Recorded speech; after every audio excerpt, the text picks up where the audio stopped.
ایک روز حضور شیخ الاسلام سفر کر رہے تھے تو ایک صاحب تھے جنہوں نے آپ کی سوانح حیات لکھی، وہ آپ کے ساتھ سفر کر رہے تھے۔ کرتے کرتے قبلہ حضور نے 24 خطابات ایک دن میں کیے، کر کے پھر باہر کی دنیا کے حالات کا جائزہ لے رہے ہیں۔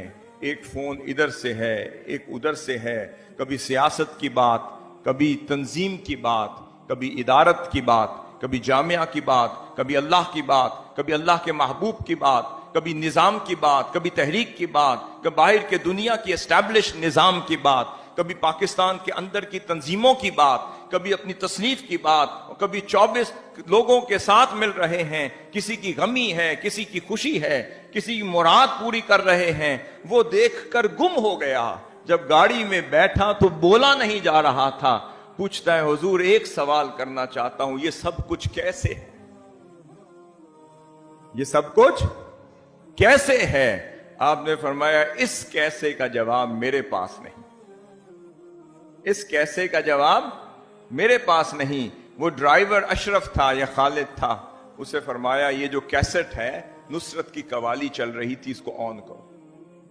وہ جب آن کیا تو اس میں حمد چل رہی تھی، وہی تو ہے نظام ہستی چلا رہا، وہی خدا دین ہے، اس کا کرم ہے، اس کا فضل ہے۔ اگر اس نے یہ دور چن لیا تو یہ دور شیخ الاسلام کا دور ہو گیا۔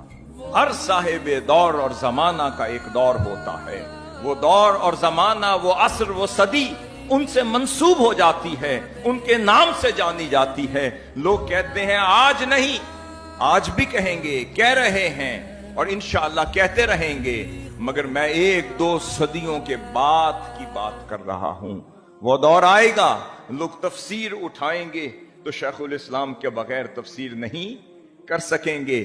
حدیث اور شرع اٹھائیں گے، آپ کی شرع کے بغیر کئی عقدے حل نہیں کر سکیں گے۔